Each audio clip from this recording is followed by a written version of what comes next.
Assalamualaikum warahmatullahi wabarakatuh. Anak-anak yang soleh dan soleha, apa kabar semuanya? Jumpa lagi dengan saya Bapak Andi Darmadi, guru Bahasa Indonesia SMA Islam Adi Medan. Nah anak-anak, kita kali ini akan belajar Bahasa Indonesia yang tentu saja sangat mudah. Kenapa? Karena Bahasa Indonesia itu adalah bahasa negeri.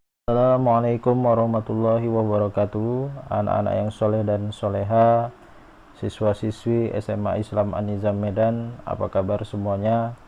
Semoga senantiasa diberi kesehatan dan diberi perlindungan oleh Allah Subhanahu wa Ta'ala, sehingga kita bisa melaksanakan pembelajaran ini dengan sebaik-baiknya, walaupun dalam kondisi belajar dari rumah.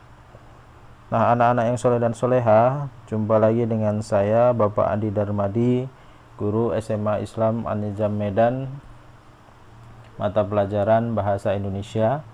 Kali ini kita masuk pertemuan yang kelima, khususnya di bab yang kedua, yaitu mengenai teks cerita sejarah. Di bab yang kedua ini kita masuk pada pertemuan yang ketiga, yaitu mengidentifikasi makna kias dan nilai-nilai novel sejarah. Kalau di buku paket bisa anak-anak lihat, silahkan dibuka pada halaman 63. Baik anak-anak, kita mulai. Makna kias dalam teks cerita sejarah. Jadi di buku di situ teks cerita dalam kurung novel sejarah, ya. Jadi kalau kemarin kita bahas teks sejarah, ya, teks sejarah itu, ya, teks sejarah ini, ya, dalam pembahasan kita kemarin dibagi dua, ya nak. Ada yang fiksi, ada yang non fiksi. Kita masih ingat kemarin, ya nak, ya. Nah, pada pertemuan kita kali ini sudah dikerucutkan. Karena apa? Di buku pun itu sudah dikurung ini, ya nak. Di dalam kurung teks cerita, dalam kurung novel, ya. Berarti yang diambil di sini yang pada pelajaran kita adalah yang fiksi, ya. Sudah jelas ini yang fiksi. Dalam hal ini sudah dipilih, yaitu bentuknya novel. Lebih khusus lagi novel sejarah. Nah, kemudian karena dia fiksi, maka secara otomatis dia banyak menggunakan kata-kata kiasan ataupun kata yang bermakna kiasan. Bermakna kiasan ini. Jadi makna kias itu disebut juga dengan istilah lainnya, itu disebut juga dengan idiom, idiomatis dia, atau makna yang tidak sebenarnya. Jadi dalam sebuah karya sastra, apalagi ini novel, itu biasanya harus menggunakan kata-kata kiasan atau lazimnya disebut juga dengan kata-kata yang bermakna konotasi, ya. Konotasi kita hapus dulu, ya. Makna kias ini lazimnya disebut juga dengan kata yang bermakna konotasi, ya. Bisa dia bentuknya juga berupa majas, ya. Majas atau bahasa lainnya itu disebut juga dengan gaya bahasa. Jadi itu sudah lazim terdapat dalam sebuah karya non fiksi, apalagi yang kita bahas karya fiksi, apalagi yang kita bahas ini adalah sebuah novel sejarah. Jadi banyak kata-kata yang baru, kalau istilah kepengarangan atau kepenulisan itu adalah kata-kata yang masih perawan dalam tanda kutip ya nak ya. Artinya masih jarang dipakai oleh sastrawan-sastrawan atau penulis-penulis yang lainnya. Jadi seorang penulis itu harus menemukan kata-kata yang masih ranum, masih baru, dan sebenarnya itu ada dalam KBBI, dalam kosakata bahasa Indonesia, tapi jarang digunakan. Tapi maknanya bahkan itu sangat dalam dan maknanya itu sangat luas misalnya. Jadi pilihan kata-kata tersebut biasanya digunakan oleh pengarangnya dan banyak menggunakan kiasan-kiasan. Nah, inilah maka nanti akan bermain di makna konotasi dan majas itu sendiri. Contoh, sebagai contoh kita lihat di sini ya. Contoh yang pertama, di antara para ibu ratu yang terpukul hatinya, hanya ibu ratu Rajapatni Bhiksuni Gayatri yang bisa berpikir sangat tenang. Nah, jadi di sini ada kata kiasan, kata yang bermakna kiasan, yaitu kata apa yang di garis bawah ini ya, kata terpukul hatinya. Jadi bukan makna denotasi makna yang sebenarnya bahwa hatinya itu dipukul, bukan, tetapi maksudnya di sini adalah dia ini sangat sedih, si ratu tadi. Jadi sangat sedih dia kondisinya. Baik, contoh yang kedua, di sebelahnya Gajah Mada membeku. Nah, membeku di sini bukan berarti orangnya menjadi beku ya. Bukan berarti orangnya menjadi beku. Ini adalah makna kiasan. Maksudnya membeku di sini yaitu diam saja ya, tidak melakukan apa-apa. Itu maksudnya. Baik, itu yang disebut dengan makna kiasan dalam sebuah teks cerita sejarah. Dalam ini adalah novel sejarah. Itu pasti ada, tidak mungkin tidak ada. Dan ini lazim digunakan oleh seorang penulis atau pengarang dalam menciptakan sebuah novel, baik itu novel kontemporer maupun novel sejarah. Baik anak-anak, kita lanjutkan bagian B-nya. Itu bisa anak-anak lihat di buku paket pada halaman 65 ya. Silahkan, ini lanjutannya, yaitu bagian B, mengidentifikasi nilai-nilai dalam novel sejarah. Ya, nilai-nilai karya sastra termasuk itu novel pasti mengandung nilai, atau bahasa Inggrisnya itu value. Nilai tersebut dikemas secara implisit dalam alur, bisa dalam latar, bisa melalui tokoh, bisa juga terdapat pada tema dari cerita tersebut. Nilai yang terkandung dalam novel antara lain adalah nilai budaya, nilai moral, nilai agama, nilai sosial, dan nilai estetis. Jadi kita mulai dari yang pertama, yaitu nilai budaya. Nilai budaya disebut juga ini berkaitan dengan kebiasaan atau nilai yang dapat memberikan atau mengandung hubungan yang mendalam dengan suatu masyarakat tertentu ataupun peradaban ataupun budaya-budaya, kebiasaan-kebiasaan yang dianut dalam masyarakat tertentu, bahkan hanya ada di suatu daerah saja, di daerah tersebut gitu. Daerah terjadinya setting cerita ini yang diceritakan dalam novel sejarah tersebut, yang menjadi setting dari novel sejarah itu. Artinya menjadi ciri khas kebiasaan dari suatu masyarakat. Nah, karena ini novel sejarah, ini kadang-kadang budaya atau adat istiadatnya atau kebiasaan-kebiasaannya ini sudah tidak ada lagi sekarang. Nah, karena misalnya pada novel yang dicontohkan di slide ini yaitu karya Pramudia Anantatur. Novelnya berjudul Mangir, dibuat tahun 2000. Tapi setting ceritanya bukan tahun 2000. Novel ini ditulis tahun 2000, tapi settingnya itu bahkan sebelum Indonesia ini ada. Ya, misalnya kalau di buku itu banyak contoh-contoh novel sejarah. Nah, diantaranya ini yang saya bacakan. Ya. Dan bila orang mendarat dari pelayaran, ini kutipannya saja ya, ya. Ini kutipan dari novel yang panjang.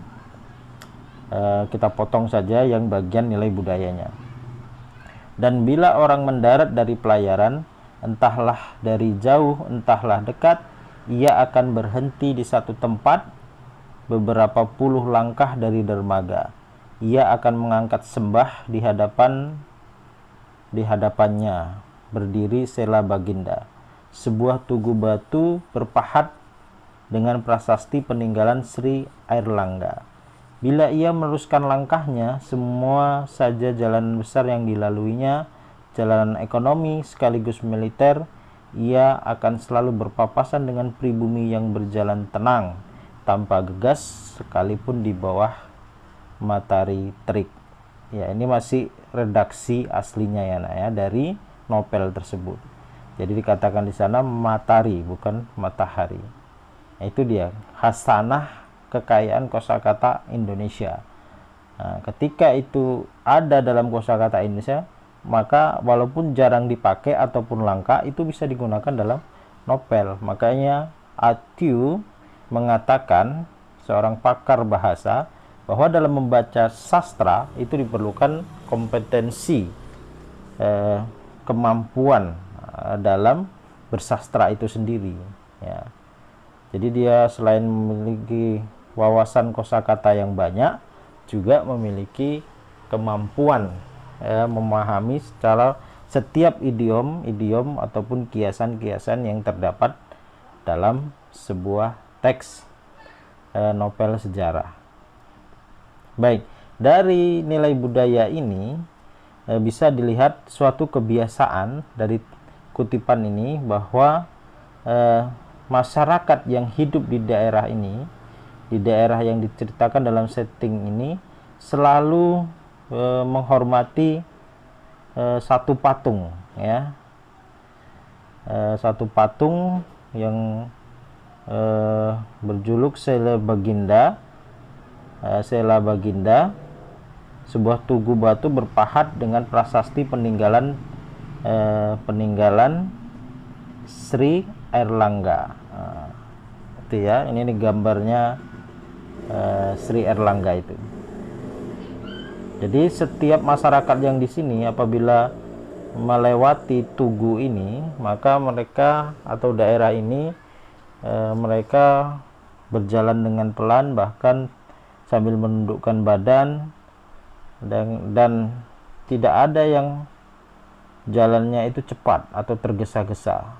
Sekalipun panas matahari itu sangat terik gitu ya, tapi mereka sudah menjadi kebiasaan, sudah menjadi budaya untuk menghormati sebuah patung. Tentu ini adalah sebuah novel sejarah yang ada ditulis settingnya itu sebelum zaman Indonesia itu ada, ya, sebelum merdeka tentu saja, ya, masih dalam bentuk kerajaan-kerajaan, dan ini sangat lazim di masyarakat itu. Nah, itu ciri bahwa sebuah teks novel sejarah ataupun novel bukan sejarah, novel kontemporer, memiliki ciri-ciri atau nilai budaya, gitu ya. Itu cara mencari nilai budayanya. Baik, kita masuk ke bagian nilai yang kedua, yaitu nilai moral ataupun etik, ya. Nilai moral ataupun etik bisa dikatakan merupakan nilai yang dapat memberikan atau memancarkan petuah atau ajaran yang berkaitan dengan etika atau moral, gitu ya. etika atau moral. Dan ini biasanya sangat berperan itu adalah seorang penulis atau pengarang ketika ingin menyusupkan atau memasukkan nilai-nilai yang dia yakini ke dalam sebuah cerita gitu ya. Nilai-nilai yang ingin pengarang tegaskan kemudian dia masukkan ke dalam cerita. Nah, contoh kutipan teksnya, novelnya bisa Anda cari di buku juga. Di antaranya itu adalah masih karya Pramudia Anantatur dengan judul Mangir tadi. Kutipannya adalah, juga sang Adipati Tuban Arya Teja Tumenggung Wilwatikta tidak bebas dari ketentuan Mahadewa. Sang Hyang Widi merestui barang siapa punya kebenaran dalam hatinya, jangan khawatir kepala desa, kurang tepat jawabanku kiranya. Ketakutan selalu jadi bagian mereka yang berani mendirikan keadilan. Nah, ini sudah mulai berbicara tentang moral. Ditambah lagi, kejahatan selalu menjadi bagian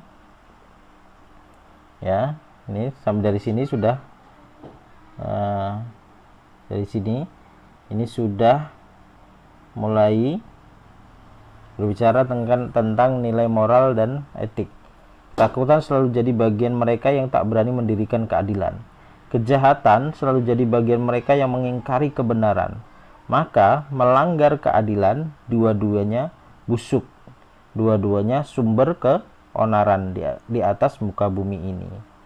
Dan ia teruskan wajangannya tentang kebenaran dan keadilan dan kedudukan di tengah-tengah kehidupan manusia dan para dewa.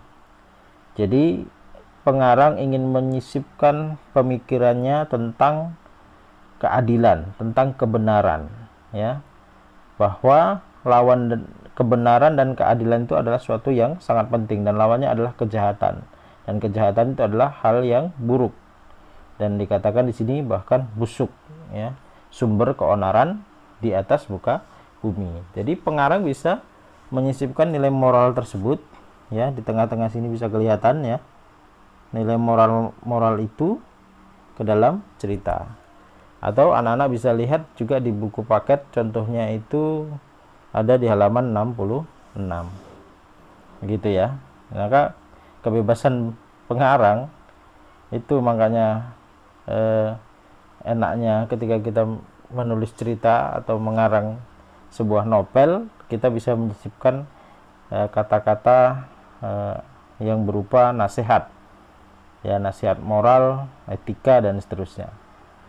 Baik, nilai yang ketiga adalah nilai agama. Ya, yaitu bisa dikatakan nilai agama adalah nilai-nilai dalam cerita yang berkaitan atau bersumber pada nilai-nilai keagamaan atau disebut juga dengan nilai religius. Nah, gitu ya anak-anak ya. Ya, bisa kita lihat contohnya di slide. Kala itu tahun 1309, segenap rakyat berkumpul di alun-alun. Semua berdoa. Nah, ini sudah mulai nampak dia aktivitas agama, ya. Apapun warna agamanya, apakah Siwa, Buddha maupun Hindu. Nah, ini tentu saja masih zaman kerajaan, ya, belum berwujud sebuah negara Republik Indonesia. Bahkan agama di Indonesia itu masih di mayoritas, ya, dianut oleh penganut agama Siwa, Buddha maupun Hindu, ya. Jadi itu yang familiar pada waktu itu. Semua arah perhatian ditujukan dalam satu pandang ke Purawaktra yang tidak dijaga terlampau ketat. Segenap prajurit bersikap sangat ramah kepada siapapun karena memang demikian sikap keseharian mereka. Lebih dari itu, segenap prajurit merasakan gejolak yang sama oleh duka mendalam atas kering yang diderita Kertarajasa Jayawardana. Ini dari sini nilai agamanya adalah tampak pada aktivitas dari rakyatnya yang menganut berbagai agama tadi ya. Ada Siwa ya, ini ya. Ada Buddha, ada Hindu. Apa yang mereka lakukan? Yaitu berdoa, yaitu mendoakan siapa? Mendoakan rajanya, yaitu Kertarajasa Jayawardana yang sedang sakit. Jadi ini kata gering di sini. Ini maksudnya sakit keras ya.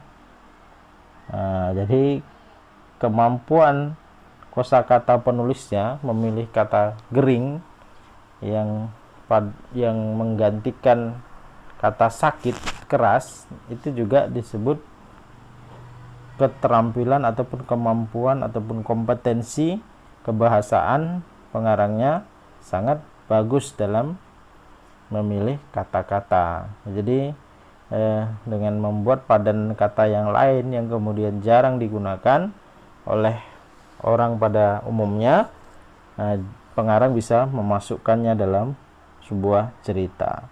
Jadi kalau dicari dalam KBBI ini kata gering ini tetap ada ya, maknanya ya adalah sakit keras tadi. Baik, itu nilai agama. Kemudian nilai sosial. Apa itu nilai sosial? Nilai sosial adalah nilai yang berkaitan dengan tata pergaulan antara individu dalam masyarakat. Ya, makanya ini gambarnya seperti ini ya. Ya, jadi dia kemampuan bersosialnya tinggi ya kan. Ini. Ya, menjadi influencer ya, menjadi penggerak sehingga semuanya menjadi bergandengan tangan sehingga saling tolong menolong, saling membantu. Jadi itulah nilai sosial. Contoh teksnya misalnya sebagian terbesar pengantar sumbangan, pria, wanita tua dan muda menolak disuruh pulang. Mereka bermaksud menyumbangkan tenaga juga. Maka jadilah dapur raksasa pada malam itu juga. Menyusul kemudian datang bondongan gerobak mengantarkan kayu bakar dan minyak-minyakan. Dan api pun menyala dalam berpuluh tungku. Ini masih di novel yang sama karya Pramudia Anantatur Mangir ya. Nah, dari sini yang tergambar jelas ya adalah nilai sosial yang tampak pada tindakan menyumbang dan kesediaan untuk membantu, bukan hanya uang tetapi juga tenaga. Kalau kita baca novelnya ini adalah dalam hal pelaksanaan pesta pernikahan nanti ya. Silahkan nanti dilihat kutipan novelnya atau membaca novelnya. Di buku juga ada ya, di buku kita ya, di buku paket itu ada kutipan novelnya. Baik, kita lanjutkan yang terakhir, nilai estetis. Apa itu nilai estetis? Nilai estetis adalah nilai yang berkaitan dengan keindahan, estetika ya kan. Baik keindahan struktur pembangun cerita, fakta cerita maupun teknik penyajian cerita. Nah, itu yang disebut dengan estetis. Jadi dia bisa berkaitan dengan strukturnya, bisa berkait dengan fakta sejarahnya, fakta ceritanya, bisa teknik penyajiannya gitu ya. Jadi ada 3 ya tadinya ya. Bisa nilai estetis itu dilihat dari struktur. Nah, struktur bisa dilihat dari faktanya, fakta ceritanya karena ini cerita sejarah, novel sejarah. Bisa juga dilihat dari teknik penyajiannya ya, teknik penyajian. Nah, penyajian itu maksudnya apa? Misalnya penggunaan kosakata dan bahasa sehingga enak untuk dipahami. Teknik penyajian berkaitan dengan apa juga? Dengan fakta tadi.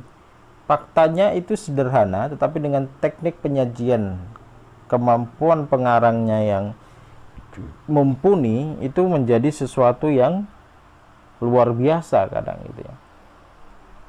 Misalnya peristiwa mungkin kita pernah mengalami peristiwa yang memalukan atau peristiwa pengalaman kita, misalnya pertama kali belajar naik sepeda. Nah, kalau diceritakan dengan biasa, maka itu akan menjadi biasa. Tetapi kalau dia diceritakan dengan gaya sastra, maka itu bisa menjadi sebuah cerita yang menarik, tergantung pengarangnya begitu, tergantung penulisnya. Nah, itulah diperlukan estetika dalam penulis. Nah, kita lihat contohnya ya. Kalau kurang jelas bisa Anda cari di buku kutipannya. Kalau tidak salah di halaman 67 itu ada judul novelnya itu Gajah Mada Bergelut dalam Tahta dan Angkara, karya Langit Kresna Haryadi. Nah, di antaranya kutipannya ini, yang menunjukkan estetika. Betapa megah dan indah bangunan itu karena terbuat dari bahan-bahan pilihan. Pilar kayunya atau semua bagian dari tiang saka, belandar, bahkan sampai pada usuk diraut dari kayu. Ini banyak menggunakan kata-kata yang masih asing ya, mungkin ya, yang masih jarang digunakan. Tetapi ini ada dalam Kamus Besar Bahasa Indonesia ya. Misalnya belandar itu ya. Belandar itu bisa dikatakan adalah penyangga yang melintang ya. Ketika kalau kita membuat atap itu kan ada kayu-kayunya yang melintang-lintang, untuk menyangga itu namanya belandar. Nah, kalau ruas belandar atau kayu yang melintang tadi itu disebut usuk. Yang kecil-kecil ya, untuk menopang atap itu disebut dengan usuk. Jadi biar jangan bingung ya. Ada kata belandar di sini, ada kata usuk. Diraut dari kayu jati pilihan dengan perhitungan bangunan itu sanggup melewati waktu puluhan tahun. Bahkan diharap bisa tembus lebih dari 100 tahun. Tiang saka diukir.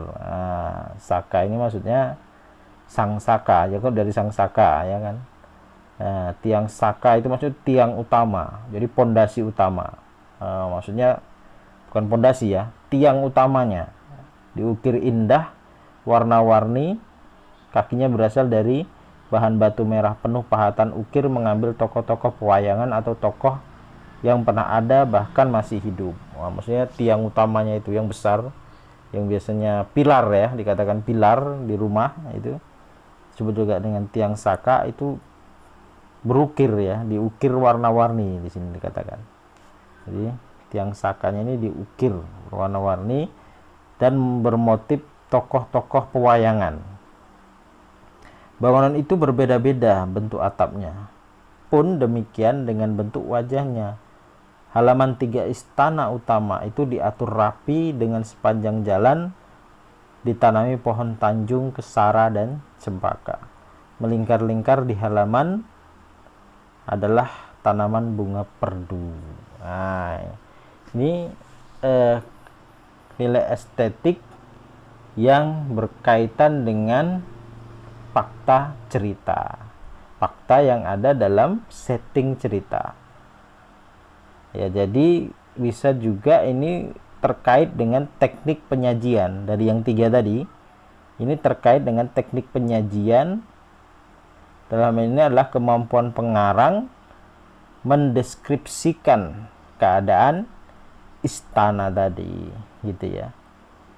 Jadi ini teknik untuk menggambarkan suasana tempat, bahkan dari sini bisa menggambarkan waktu ketika istana itu masih digunakan ya, belum dimuseumkan gitu ya, berarti pada waktu itu gitu ya. Tempatnya, istananya megah ya, suasananya sudah pasti menyenangkan dan indah tadi, bernilai estetik sehingga mampu menghadirkan pembaca seolah-olah bisa membayangkan, ya kan, menyaksikan dan merasakan keindahan dari istana itu. Nah, demikianlah anak-anak nilai-nilai yang terdapat dalam cerita sejarah, dalam hal ini adalah novel sejarah. Ada 5. Tadi bisa kita ulangi. Yang pertama itu adalah nilai budaya, yang kedua adalah nilai moral, yang ketiga adalah nilai agama, yang keempat nilai sosial, dan yang kelima adalah nilai estetis. Selain itu juga ada bahasa kiasan. Baik anak-anak, itulah simpulan atau rangkuman pembelajarannya. Maka dengan berakhirnya rangkuman tadi, maka berakhir juga pembelajaran kita pada kali ini.